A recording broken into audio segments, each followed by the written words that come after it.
Hello and welcome to a brand new episode of the Comic Call. I'm your host, Dylan Lang. Just finished my other show, Dylan Knows. So I figure, as always, I've been doing my Comic Call after Dylan Knows. I used to do it separately, and I'm going to maybe try to get back to that, but sometimes it just doesn't work out that way. Anyway, some comics this week. Not a lot of stuff going on. Actually, surprising, only one Marvel this week. But here we go. Not a lot. It's the beginning of February, so next week will probably be a little bit busier. There's some good stuff. A lot of new number ones again.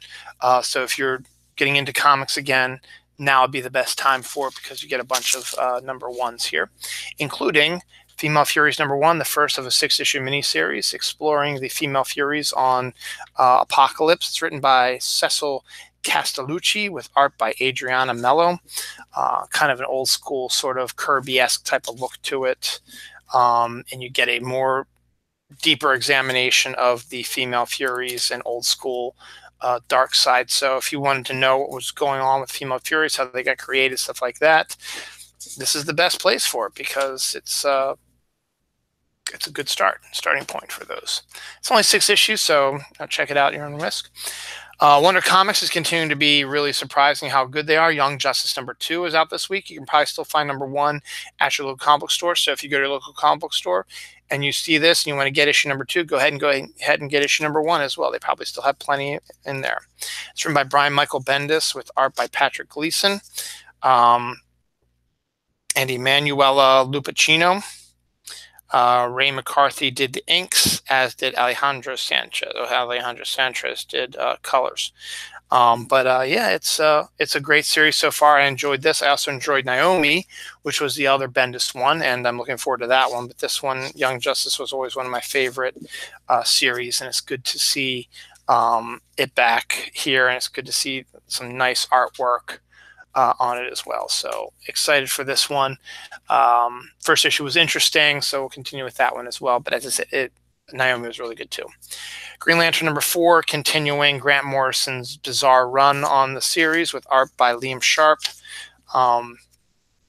It's bizarre. It's Grant Morrison. It's typical Grant Morrison. It's unlike any Green Lantern series before it. So it's definitely a unique take on the character. So if you like Grant Morrison and you like different takes of, a different take of the Green Lantern Corps, there you go. Batman number 64 interrupts the Nightmare storyline to do this crossover with The Flash that's connected to the Heroes in Crisis story. This one is The Price Part 1. It's written by Kevin Williamson. Joshua Williamson with art by Guillaume March. So you have the Flash and Batman trying to solve who murdered Wally West. So Batman and Flash are having a crossover. The next part is next week. The Flash will do the second part, and then the week after that'll be Batman, be part 3, and then the Flash ends at the end of the week, end of the month with part 4. Adventure Super Sons number 7, Peter Tomasi's continuing adventures of John Kent and Robin, whose name I can't remember right now. Damian, that's right.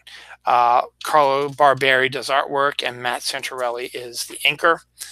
Peter Tomasi is the writer, and Super Sons was always one of my favorite books, and so this series has been okay. It's a long-form 12-issue storyline. I wish they would have broken it up into maybe 3-4 part story arcs, but they're telling an overall story, and there you go. Justice League number 17, continuing Scott Snyder's truly rewriting of the DC universe. This one has got pretty much all Jim Chung artwork with Mark Morales ink, so it's pretty good. And it's just basically Martian Manhunter working with Lex Luthor. So we learn a bunch of stuff. So Justice League has been fairly interesting.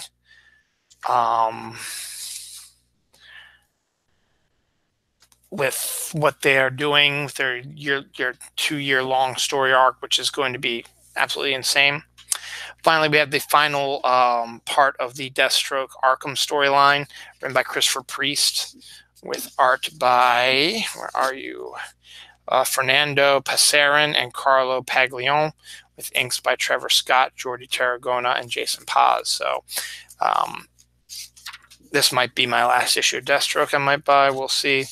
Because I haven't really been reading it that much, but I like Christopher Priest's stories, and Deathstroke is always an interesting character, but we'll wait and see. We'll see.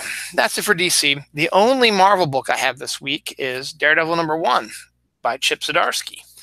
Writer and art is by Marco Checchetto. So, it's a new take on Daredevil. Chip Zdarsky is a pretty good writer. He did a pretty good run on Spider-Man. There's a little bit of Daredevil sex, which is good. Because we don't really get sexy Lois Lane this week. There's also a backup storyline written and drawn by Chip Zdarsky. So, as I said, it's the #1. Good place to start if you are looking for some new stuff to And that's the last Marvel I have. Here's another new #1, Red Sonja #1. I know we just did Red Sonja #25 not too long ago. Well, here's Red Sonja #1 with the Frank Cho cover. It's written by Mark Russell, who is the guy who is writing A Lone Ranger and also wrote Snagglepuss and Flintstones. It's art by Mirko Kolak. So it looks like from what I'm looking at, it looks like an early take on Red Sonja. It doesn't look like she's been established as Red Sonja yet.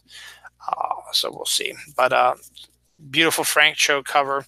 I mean, all the #1 covers are great. You have Amanda Connor, you've got Joseph Michael Linsner, and Christian Ward, Frank Cho. And I just like Frank Cho's art, because he draws really nice, sexy women. And had to get it. So it's #1, Red Sonja. So it's like the 4th or 5th #1 Red Sonja we've had in a while, but it's a brand new story writer and stuff like that. Prodigy #3. Yes, issue #3 from Mark Millar and Raphael Albuquerque, done with Netflix. Basically about the guy who can do anything. It's a prodigy about everything. So there's that. And finally, we have Mystery Science Theater 3000, the comic, #4. I thought it was a mini series, but no, it's still going on. Written by Joel Hodgson and Harold Buchholz. Matt McGinnis, Seth Robinson, Cheryl Volpe, and Mary Robinson are all written by that host segment. Art by Todd Nook. In-comics art by Mike Manley, Jack Pollock, and Mimi Simon. So take a look at the Felicia Day character and Patton Oswalt characters from the new version of it. And instead of it being movies, they put the characters into the comics and they do their riffing on the comics and make their comments about that. And then, so on and so forth. So that's it for this week's Comic Call. Next week's, as I said, we're going to see the next part of the Price storyline. And to be honest, that's really all I can think of. I think Wonder Twins comes out next week, also by Chuck Russell or Mark Russell, who did the new Red Sonja, and it's part of the Wonder Comics. And I can't remember what else is coming out next week, but should be some good stuff. All right, on that note, I'm going to take off because I'm getting tired, and have a good weekend and go get comics. You got one more day in this weekend. Go out and buy some comics. Valentine's Day is coming up. Get your Valentine's Day some new comics.